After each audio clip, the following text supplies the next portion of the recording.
पिछले 9 वर्षों में 76 लाख से अधिक ब्रॉडबैंड कनेक्शन बढ़े हैं।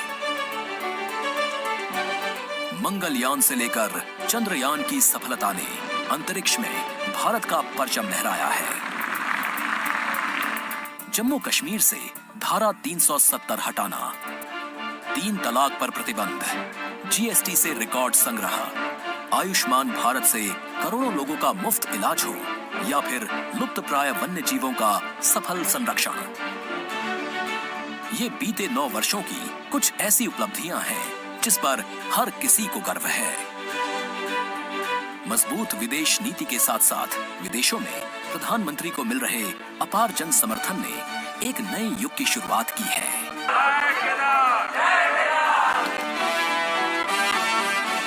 भारत की सांस्कृतिक और आध्यात्मिक विरासत का कायाकल्प हुआ है।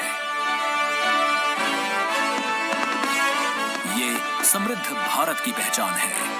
साथ अन्य एजेंसीज ने So when we see the gathering here and the special invitee list, we really understand that a fabric of a nation is dynamic in nature, constantly being renewed and woven, and it is the coming together of threads from different directions and of different textures that the warp and weft of a multiformity develops in a nation, a multiformity that makes India's socio-cultural fabric strong and resilient. And here, positioned right across the ramparts of the Red Fort, we have the Guard of Honor contingent for the National Flag. The National Flag Guard contingent comprising 5 officers and 128 other ranks from the Army, Navy, Air Force and Delhi Police. Excitement writ large on faces. Very special day for the people who've gathered here because it's a nice August morning, slightly cloudy, slightly sunny. And yes, it's warm, but then there's also the warmth of independence in our hearts. स्वाधीनता दिवस एक राष्ट्रीय पर्व है, उत्सव है और ऐतिहासिक लाल किले पर स्वाधीनता दिवस समारोह का भव्य आयोजन उससे भी बड़ा उत्सव है, जिसका सुचारू रूप से आयोजन बहुत बड़ी जिम्मेदारी है। हर साल की तरह इस साल भी मुख्य तौर पर रक्षा मंत्रालय ने और साथ साथ अन्य एजेंसीज ने, संस्थाओं ने स्वाधीनता दिवस समारोह को मूर्त रूप देने में महत्वपूर्ण भूमिका निभाई है। और इंडियन एयरबेस से जो जांबाज हैं, एयर वॉरियर्स, वो तैयार हो रहे हैं आकाश में उड़ान भरने के लिए, क्योंकि जब माननीय प्रधानमंत्री श्री नरेंद्र मोदी राष्ट्रीय ध्वज फहराएंगे उस समय सेना के 2 वायुसेना के उन्नत हेलीकॉप्टर मार्क 3 ध्रुव पुष्प वर्षा करते हुए नजर आएंगे और उसकी तैयारियां यहां इंडियन एयरबेस पर चल रही हैं। महीनों के अथक परिश्रम और सम्मिलित प्रयास के बाद ही स्वाधीनता दिवस समारोह का ये यादगार अवसर मूर्त रूप ले पाता है और यकीनन डेडिकेशन यानी पूरा समर्पण और साथ ही साथ संकल्प इसको मूर्त रूप दे पाने में सहायक सिद्ध होते हैं। Ready to take to the skies, to give wings to the petals that will be shod. In fact, as the 15th of August draws close, the music being played on radio channels changes pace and beat, and our feelings of belonging as an Indian to this country crop up with greater frequency. And of course, the national flag flutters proudly in many more public and private spaces. And though patriotic feelings need no preparation, spaces that allow their expression today definitely do, and in fact, long after the spoken word has wandered off into the distant vibrations, it is the power of our visual experience that brings back memories. Doordarshan has also done its preparations for this day. The joy of celebration and the colors of independence will be captured by technology to inspire our spirit of togetherness. And for every picture to paint 1,000 words, Team Doordarshan has been working tirelessly to bring you images and visuals that are sure to serenade you with their beauty.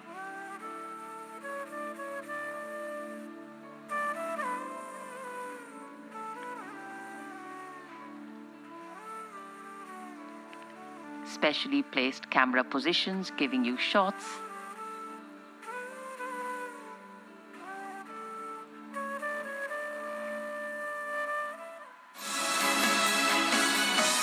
Bharat के 77वें स्वतंत्रता दिवस के सीधे प्रसारण की हर गतिविधि को आप तक पहुंचाने के लिए दूरदर्शन ने आधुनिक तकनीकों के समायोजन से व्यापक इंतजाम किए हैं।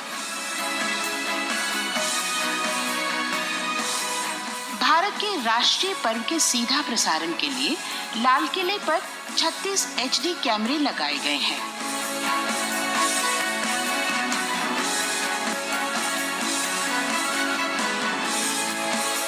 इनमें वाइड एंगल लेंस के साथ 2 ब्यूटी कैम,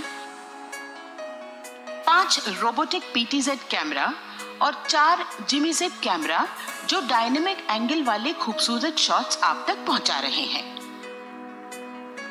लाल किले के सामने चांदनी चौक की तरफ लगा क्रेन कैमरा फ्रंटल शॉट्स की खूबसूरती को और बढ़ा रहा है।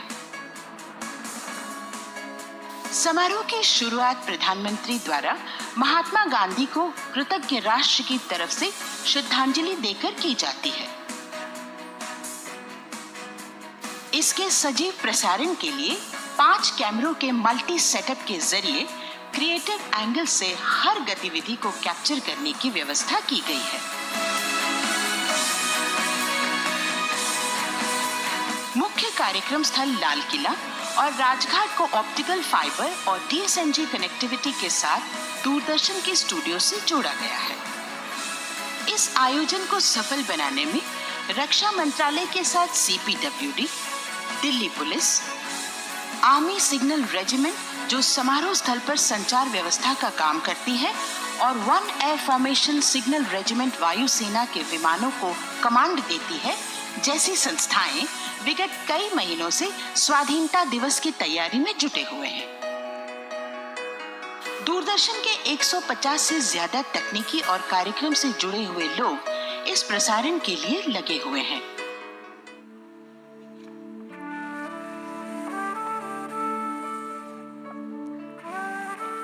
हमारे स्वाधीनता दिवस, हमारे राष्ट्रीय पर्व को मूर्त रूप देने में अनेकों संस्थाओं की महत्वपूर्ण भूमिका, जिसमें लोक प्रसारक की भूमिका में दूरदर्शन सदैव शामिल रहा है। लाल किले का ये ऐतिहासिक प्रांगण, शान से लहराता तिरंगा और विशिष्ट अतिथि दीर्घा। माननीय प्रधानमंत्री श्री नरेंद्र मोदी आज ध्वजारोहण करेंगे लाल किले की प्राचीर से, देश को संबोधित करेंगे और 1100 NCC कैडेट यहाँ पर अपनी आधिकारिक वेशभूषा में मौजूद हैं। साथ ही देश के कोने कोने से पहुंचे 1800 के आसपास विशिष्ट अतिथिगण, विशिष्ट मेहमान, सरकार की जन भागीदारी की पहल के तहत इसको शामिल किया गया है। इस विशेष पहल को इस बार के स्वाधीनता दिवस समारोह में एक बहुत ही खास अवसर है, एक बहुत ही गर्व और गौरव का अवसर है हर भारतीय के लिए, देश के कोने कोने से जो आज इस स्वाधीनता दिवस समारोह का आनंद ले रहे हैं।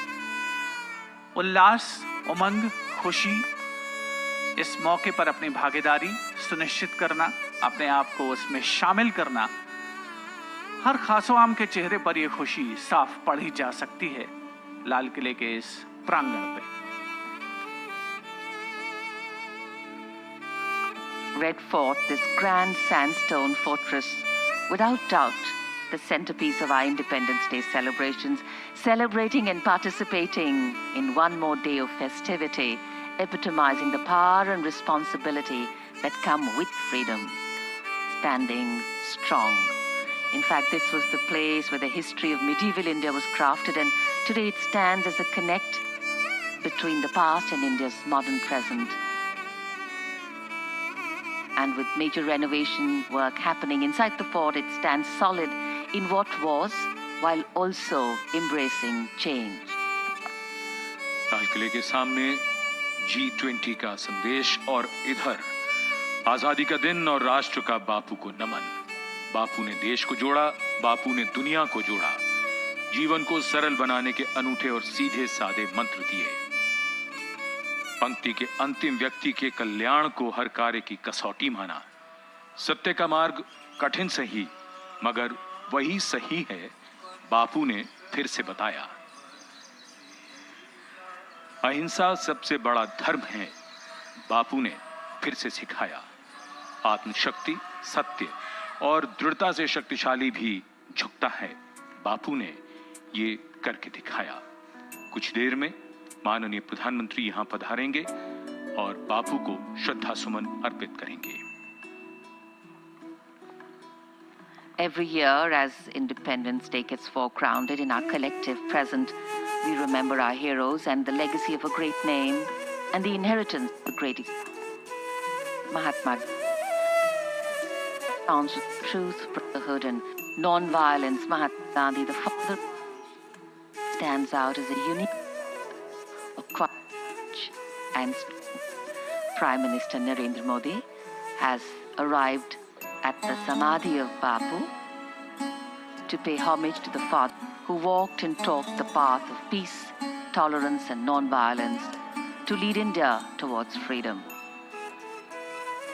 To dream, to dare and to deliver, many have walked this path before. Many more will walk it too. But to walk with light, to walk in spite and to walk with insight, that's what makes leading true.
With offerings of gratitude and reverence here at Rajghat, the Prime Minister taking these feelings will now move towards Red Fort for the flag hoisting and his address to the nation. बापू को श्रद्धा सुमन अर्पित करने के बाद माननीय प्रधानमंत्री लाल किले की ओर प्रस्थान कर रहे हैं। जो दर्शक दिल्ली के भूगोल से परिचित नहीं हैं, उनके लिए बता दें कि ये दोनों ही स्थान यमुना के किनारे एक दूसरे के निकट हैं। बापू का जीवन आदर्श की वो पराकाष्ठा है जहां वो स्वयं एक संदेश बन जाता है।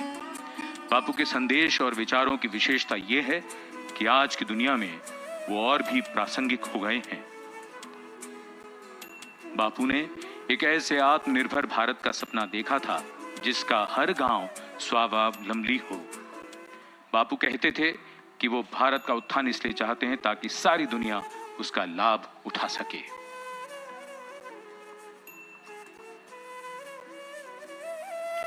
So as we celebrate our 77th Independence Day today, we also know that this has been a very special year for India at the international stage. India's G20 presidency began on the 1st of December 2022 and will continue till the summit, which is scheduled to be held on the 9th and 10th of September in New Delhi. This, of course, will be the 18th meeting of the Group of 20 and will be the first ever G20 summit to be held in India as well as in South Asia. तेजी से बदलती दुनिया में देशों के बीच रिश्ते भी बदल जाते हैं। आज की दुनिया में अपने सिद्धांतों पर टिके रहना और हितों की रक्षा करना जटिल होता जा रहा है। अब सारी दुनिया जानती है कि भारत ने अंतर्राष्ट्रीय स्तर पर अपनी बात कहने और समझाने का प्रभावी तौर तरीका अपनाया है। पिछले वर्षों में भारत के बदले हुए अंदाज के सभी कायल हुए हैं। G20 की अध्यक्षता और मेजबानी भारत के वैश्विक स्तर पर बढ़ते प्रभाव की मिसाल है। वर्तमान समय में दुनिया के हालात को देखते हुए ऐसे मंच और भी खास हो गए हैं।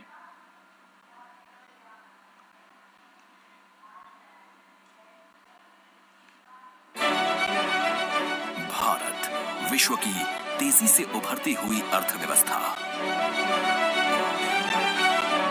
एक ऐसा राष्ट्र जिसकी हुंकार दुनिया भर में गूंज रही है, जो अपने साथ साथ दूसरे देशों को भी आगे बढ़ने के लिए प्रेरित करता रहा है। वसुधैव कुटुंबकम के भाव के साथ भारत सितंबर में होने वाले G20 के 18वें शिखर सम्मेलन की मेजबानी करने को तैयार है।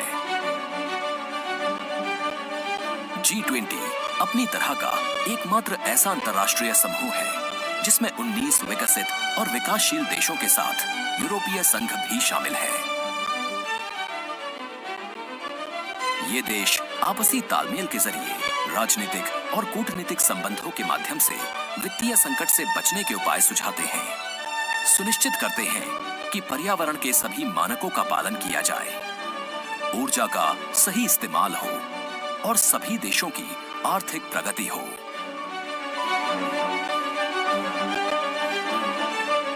इंडोनेशिया ने पिछले वर्ष 1 दिसंबर को भारत के प्रधानमंत्री श्री नरेंद्र मोदी जी को G20 की अध्यक्षता सौंपी।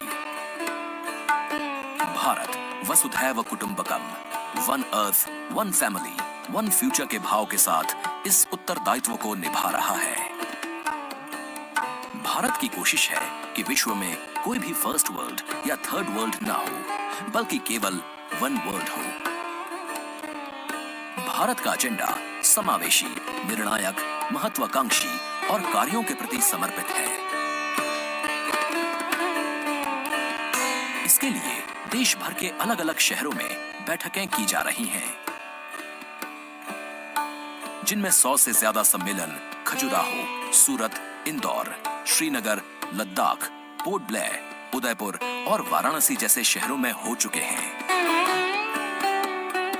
ये बैठकें न केवल G20 को एक नई दिशा दे रही हैं, बल्कि भारत में पर्यटन के क्षेत्र को गति भी प्रदान कर रही हैं। आज विश्व भारत की संस्कृति, परंपराओं और विविधता को नजदीक से महसूस कर रहा है। G20 की अध्यक्षता भारत के लिए सिर्फ एक राजनयिक मंच नहीं, अपितु एक नई जिम्मेदारी है।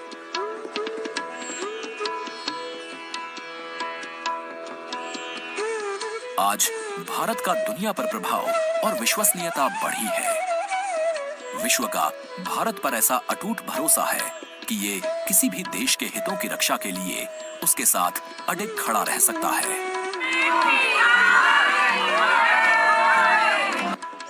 जब जब भारत आगे बढ़ा है, तब तब विश्व ने प्रगति की है।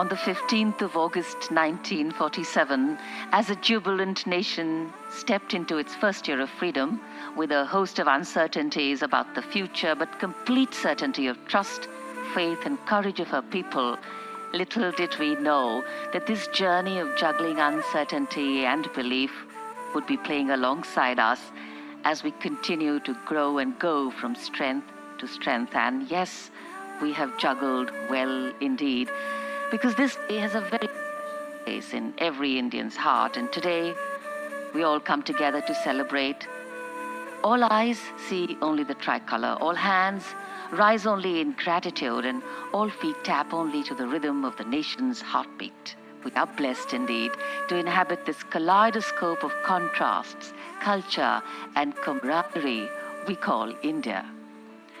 कोई भी सभ्यता और समाज किसी बंद माहौल या संकीर्ण सोच के साथ विकास नहीं कर सकते। और यहाँ लाल किले की प्राचीर के सामने रक्षा मंत्री श्री राजनाथ सिंह और रक्षा राज्य मंत्री श्री अजय भट्ट प्रधानमंत्री की अगवानी करने के लिए यहाँ उपस्थित लाल किले की प्राचीर के सामने, जहाँ कुछ ही देर बाद माननीय प्रधानमंत्री पधारने वाले हैं। और ये दृश्य लाल किले के दक्षिणी छोर दिल्ली गेट की ओर से बिगुल का उद्घोष संकेत है कि आगमन हो रहा है दुनिया के सबसे बड़े लोकतंत्र के प्रधानमंत्री श्री नरेंद्र मोदी का। आजादी के जश्न में निखरा भारत के लोकतंत्र का ये रंग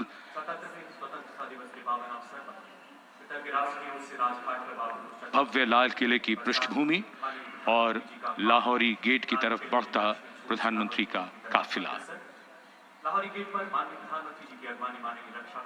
लाल किले के लाहौरी गेट पर प्रधानमंत्री की अगवानी रक्षा मंत्री श्री राजनाथ सिंह, रक्षा राज्य मंत्री और रक्षा सचिव करेंगे।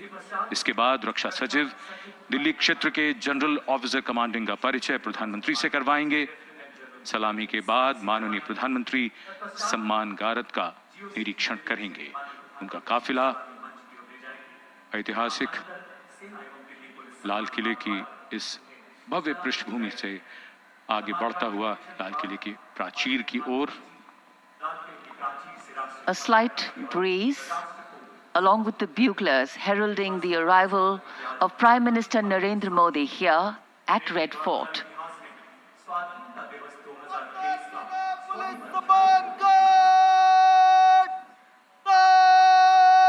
The Prime Minister will be received by Raksha Mantri Shri Rajnath Singh and the Raksha Rajya Mantri Shri Ajay Bhatt and Defence Secretary Shri Giridhar Armane.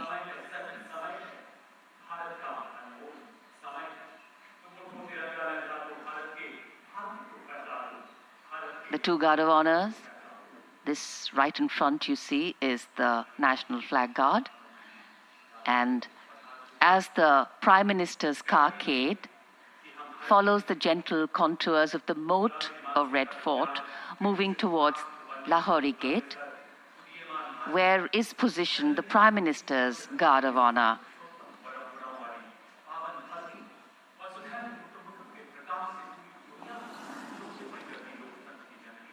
माननीय प्रधानमंत्री श्री नरेंद्र मोदी का आगमन हो रहा है।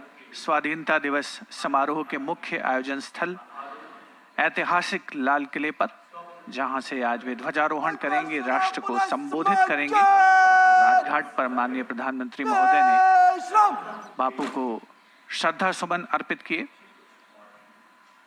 प्रधानमंत्री महोदय को गार्ड ऑफ ऑनर पेश किया जाएगा संयुक्त इंटर सर्विसेज और दिल्ली पुलिस गार्ड दस्ते के द्वारा,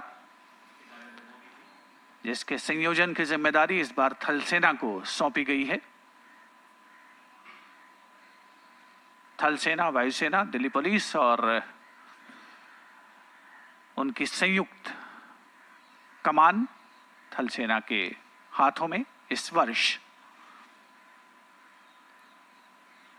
माननीय प्रधानमंत्री श्री नरेंद्र मोदी का आगमन ऐतिहासिक लाल किले पर, जिनका विधिवत स्वागत रक्षा मंत्री श्री राजनाथ सिंह, रक्षा राज्य मंत्री श्री अजय भट्ट और रक्षा सचिव श्री गिरिधर आरामाने द्वारा रक्षा सचिव द्वारा माननीय प्रधानमंत्री महोदय का परिचय कराया जा रहा है। GOC Delhi area lieutenant general Dheeraj Seth के द्वारा। और अब गार्ड ऑफ ऑनर। अंतर सेना पुलिस